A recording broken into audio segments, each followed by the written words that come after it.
Baik, pada kesempatan kali ini kita akan lanjut dengan materi aturan kosinus.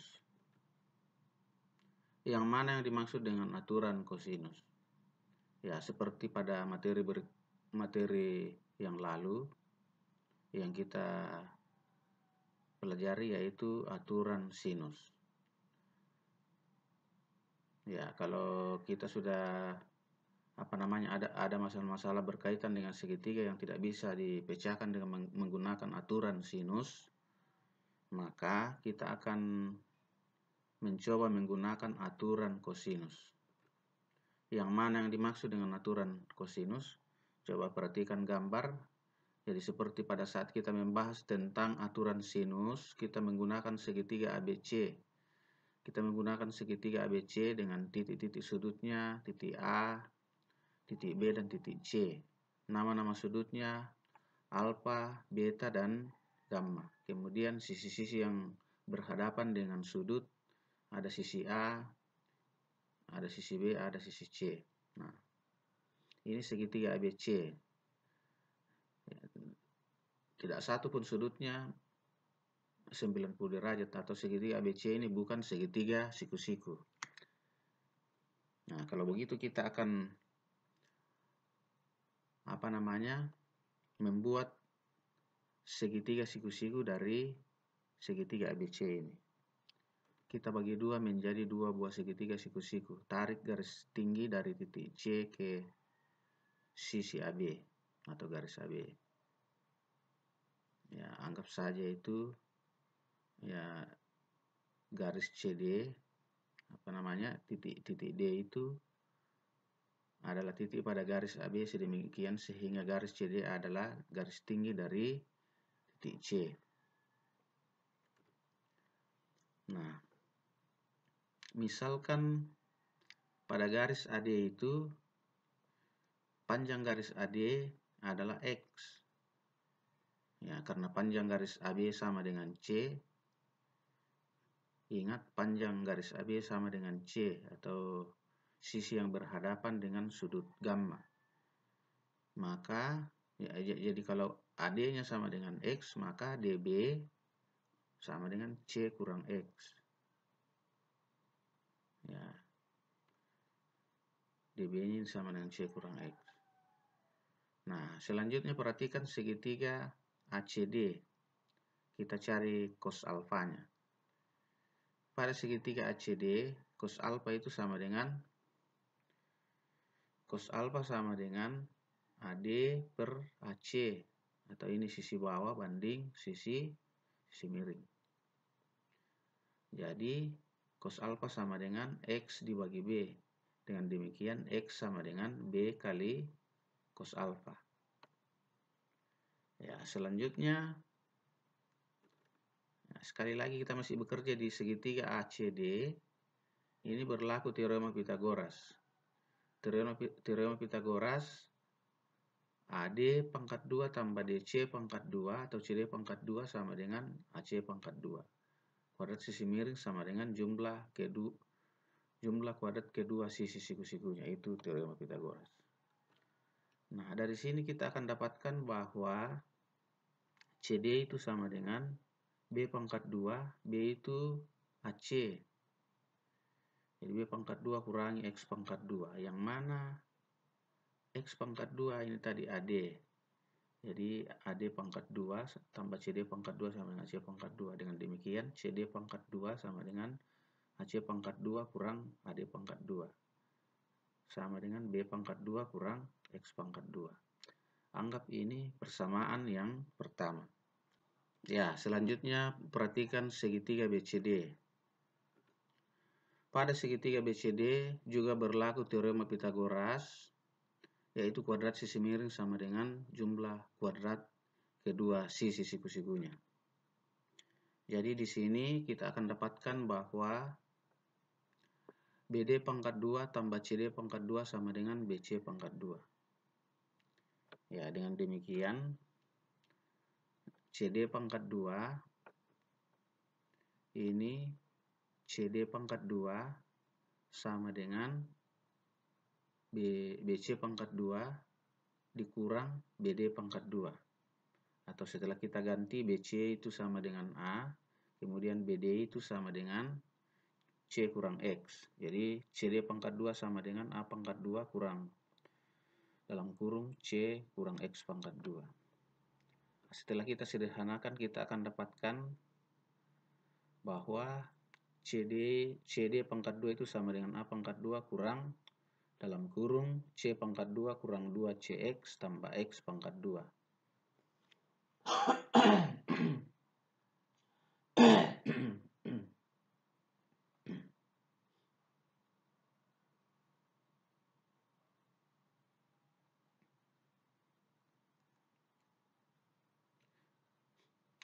Selanjutnya,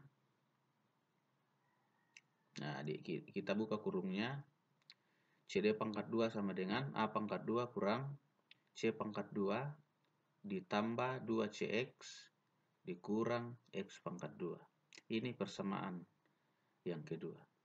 Perhatikan baik-baik bahwa persamaan 1 dan persamaan 2 sama-sama nilainya CD pangkat 2. Jadi apa yang kita dapatkan dari kedua persamaan ini? Jadi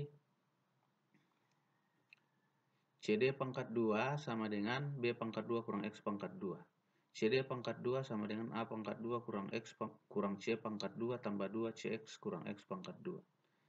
Kalau begitu, B pangkat 2 kurang X pangkat 2 nilainya sama dengan A pangkat 2 kurang C pangkat 2 tambah 2CX kurang X pangkat 2. Nah, setelah kita sederhanakan, hasilnya menjadi buahnya hilang. Artinya kedua ruas kita tambahkan dengan X pangkat 2, jadi hasilnya seperti ini. Tinggal B pangkat 2 sama dengan A pangkat 2 kurang C pangkat 2 tambah 2CX. Nah, kita tukar urutannya dulu, karena kita ini bekerja dengan sudut alfa tadi. Jadi nanti A pangkat 2 sama dengan B pangkat 2 tambah C pangkat 2 kurang 2CX. Jadi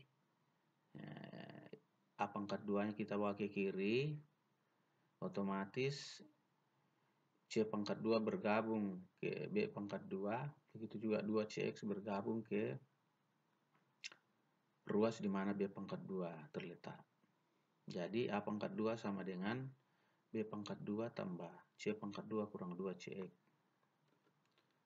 Ya, selanjutnya dengan memasukkan nilai X sama dengan B cos alpha, kita akan peroleh. Jadi A pangkat 2 sama dengan B pangkat 2 tambah C pangkat 2 kurang 2C kurang 2CX, di mana X-nya kita ganti menjadi B cos alpha. Selanjutnya kita akan dapatkan A pangkat 2 sama dengan B pangkat 2 tambah C pangkat 2 kurang 2BC cos alpha. Jadi urutan B dan C kita tukar. Ya, sesuai urutan abjad, B-nya lebih dulu dibanding C. Ya, supaya ini mudah diingat. Jadi A pangkat 2 sama dengan B pangkat 2 tambah C pangkat 2 kurang 2BC cos alpha. Jadi inilah yang dimaksud dengan aturan kosinus. Jadi kalau alfanya kita ketahui, ini berpasangan dengan A, diawali dengan A pangkat 2 sama dengan B pangkat 2 tambah C pangkat 2 kurang 2BC cos alpha. Dengan cara yang serupa, kita juga akan dapatkan kalau betanya diketahui, sudut B-nya diketahui, sudut betanya diketahui, kita awali dengan B pangkat 2. Jadi B pangkat 2 itu sama dengan A pangkat 2 tambah C pangkat 2 kurang 2AC cos beta. Nah,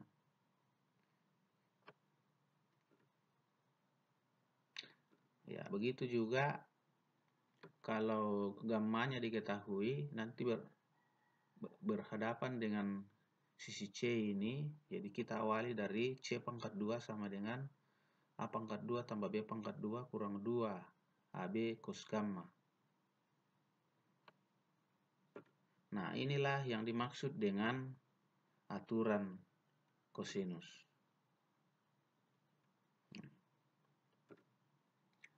Mari kita perhatikan beberapa contoh. Misalkan ya pada segitiga ABC ada beberapa yang diketahui, ada beberapa juga unsurnya belum diketahui. Tentukan unsur-unsur yang belum diketahui pada segitiga ABC berikut ini. Nah, anggap ini segitiga ABC-nya. Nah, pada segitiga ABC itu A-nya atau sisi A-nya 6 cm, sisi B-nya 8 cm, dan gamma sama dengan sudut gamma sama dengan 60 derajat. Kemudian sol bagian B, sisi A-nya sama dengan 6 cm, B-nya sama dengan 7 cm, dan sisi C-nya sama dengan 8 cm. Jadi pada soal bagian B, tidak satu pun sudutnya dari ketiga sudutnya yang diketahui, tapi ketiga sisinya diketahui. Mari kita pecahkan satu persatu. Untuk bagian A, ini jadi A-nya sama dengan 6 cm, B-nya sama dengan 8 cm, gammanya sama dengan 60 derajat. Nah, pertama kita menghitung panjang sisi C, karena ini tadi gammanya diketahui. Jadi kita menggunakan aturan kosinus. Ya, jadi ini karena gammanya diketahui, jadi harus diawali dengan sisi yang berhadapan dengan sudut gamma, yaitu C. Jadi kita menggunakan rumus yang ketiga. C pangkat 2 sama dengan A pangkat 2 tambah B pangkat 2 kurang 2 AB cos gamma. Jadi rumus yang ketiga dari aturan kosinus. Selanjutnya tinggal dimasukkan A-nya 6 cm, B-nya 8 cm, kurang 2 AB cos gammanya 60 derajat. Setelah kita menghitungnya, kita dapatkan 6 pangkat 2 itu 36, 8 pangkat 2 64, kurang 2 kali 6 kali 8 kali cos 60. 2 kali 6, 12 kali 8, 90, 96. Cos 60 itu 1/2. Hasilnya sama dengan 100 dikurang 48, atau sama dengan 52. Jadi C sama dengan akar 52. Inilah panjang sisi C. Panjang sisi C sama dengan akar 52 atau 2 akar 13 cm. Nah, selanjutnya kita bisa menggunakan aturan sinus. Ya, karena sudut dan sisi sudah ada yang berpasangan kita ketahui. Maka yang lain bisa kita bisa menghitung sudutnya dengan menggunakan aturan sinus.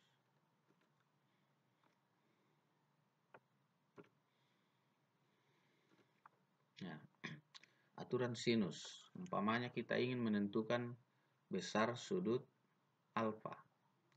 Jadi A-nya kan kita tadi sudah diketahui A-nya sama dengan 6 cm. Jadi berdasarkan aturan sinus, A per sin A sama dengan C per sin gamma. Dari sini kita dapatkan, nah ini dikalikan menyilang, A sin gamma sama dengan C sin alfa. Atau sin alfa sama dengan A kali sin gamma per C. Karena kita ingin menemukan berapa sudut alfanya. Jadi sin alfa sama dengan A kali sin gamma per C. Atau tinggal dimasukkan sin alfa sama dengan A-nya itu sama dengan 6 cm. Kemudian kali sin gamma. Gammanya 60 derajat. Dibagi C, C-nya 2 akar 13. Kita hitung. Jadi 6 kali 1/2 akar 3. 1/2 akar 3 itu nilai sin 60 dibagi 2 akar 13. nilainya sama dengan 6 kali 1/2 hasilnya sama dengan 3. 6 kali 1/2 3. Jadi 3 akar 3 per 2 akar 13. Kemudian dirasionalkan penyebutnya dengan mengalihkan akar 13 per akar 13. Selanjutnya kita dapatkan nilainya sama dengan 3 akar 39. Jadi dari mana 39? Ini 3 kali 13 sama dengan 39. Jadi 3 akar 39 per 26. Hasilnya sama dengan 0,72. Inilah nilai dari sin alfa. Jadi sin alfa sama dengan 0,72. Kalau begitu alfanya sama dengan, ya kita menggunakan kalkulator, dicari di kalkulator sin berapa itu sama dengan 0,72.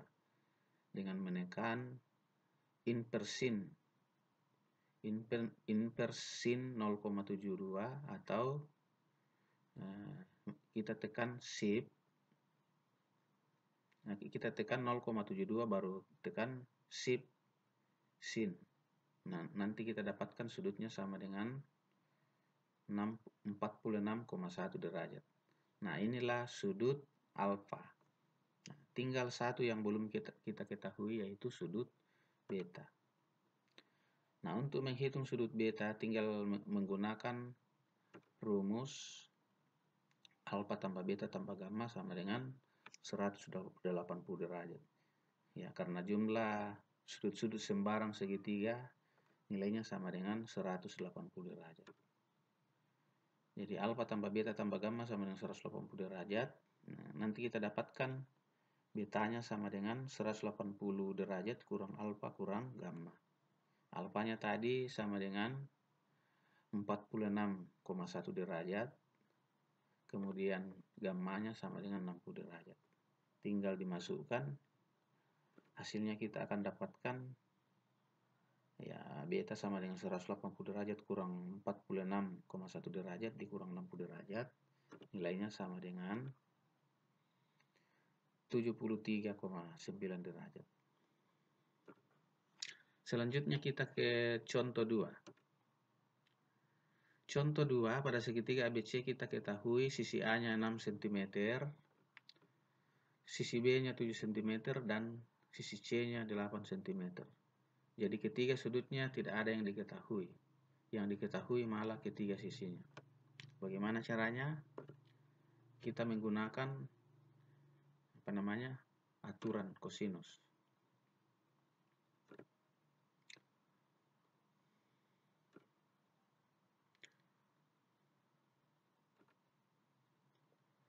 Jadi dari aturan kosinus kita dapat bahwa A pangkat 2 sama dengan B pangkat 2 tambah C pangkat 2 kurang 2 BC cos alfa. Nah, berarti di sini karena ketiga sisinya diketahui, berarti kita harus mencari sudutnya. Kita mencari sudutnya. Jadi nanti ini 2BC cos alfa bertukar dengan A pangkat 2. Jadi 2BC cos alfa ke kiri, A pangkat 2-nya ke kanan.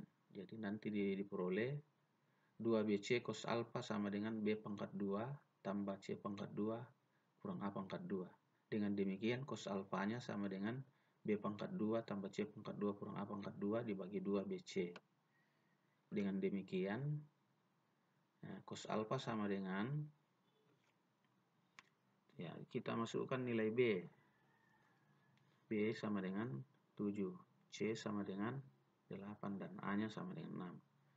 Jadi cos alfa sama dengan C pangkat 2 tambah 8 pangkat 2 kurang 6 pangkat 2 dibagi 2 kali 7 kali 8. Hasilnya sama dengan 49 tambah 64 kurang 36 per 112.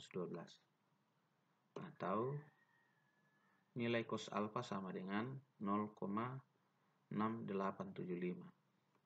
Alfanya berapa? Tinggal menekan kalkulator.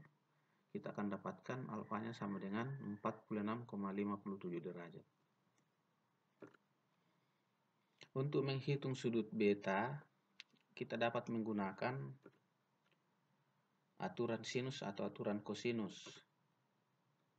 Ya, ini kita menggunakan aturan kosinus dulu.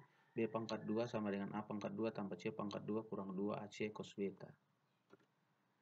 Nah, dari sini cos beta sama dengan A pangkat 2 tambah C pangkat 2 kurang B pangkat 2 per 2 AC. Atau sama dengan, jadi cos beta sama dengan 6 pangkat 2 tambah 8 pangkat 2 kurang 7 pangkat 2 per 2 kali 6 kali 8. Hasilnya sama dengan, jadi cos beta sama dengan 51 per 96 sama dengan 0,53125. Inilah nilai cos beta. Nah, kalau kita cari di kalkulator sudut betanya, nilainya sama dengan 57,91 derajat. Nah, ini kalau kita menggunakan aturan kosinus. Tapi kalau kita menggunakan aturan sinus, jadi A per sin alfa sama dengan B per sin beta. Jadi karena betanya mau dicari, berarti kita harus munculkan B per sin beta. A-nya sudah ada, sudut alfanya juga sudah ada. Jadi A per sin alfa sama dengan B per sin beta. Nah, selanjutnya sin beta sama dengan, jadi dikalikan menyilang A dikali sin beta sama dengan B dikali sin alfa. Jadi sin beta sama dengan B sin alfa per A. Tinggal dimasukkan nilainya. B itu nilainya sama dengan 7 cm. Alfanya sama dengan 46,57 derajat. Dibagi A sama dengan A-nya 6. Hasilnya kita dapatkan sin beta sama dengan 7 kali 0,7262. Dari mana 0,7262? Nilai dari sin 46,57. 7 kali 0,7262 per 6. Hasilnya kita dapatkan sin beta sama dengan 0,8473. Nah, setelah dihitung menggunakan kalkulator, kita akan dapatkan beta sama dengan 57,91 derajat. Jadi nilainya sama dengan sudut beta yang kita dapatkan sebelumnya dengan menggunakan aturan kosinus. Nah, untuk menghitung sudut gamma, cukup menggunakan rumus alfa tambah beta tambah gamma sama dengan 180 derajat. Karena alfanya sudah kita ketahui 46,57 derajat, kemudian betanya sama dengan 57,91 derajat. Jadi sudut gamma bisa dicari. Gamma sama dengan 180 derajat dikurangi alfa kurangi beta. Hasilnya sama dengan 180 derajat kurang 46,57 derajat dikurang 57,91 derajat, nilainya sama dengan 75,52 derajat. Nah, inilah sudut gamma. Demikian contoh berkaitan dengan aturan kosinus. Nah, nanti kalian download videonya ini, lalu putar berulang-ulang di HP kalian. Nanti setelah ini ada tugas yang akan saya kirim di ruang kelas, mohon dikerjakan dengan memperhatikan contoh yang ada. Sekian dan terima kasih.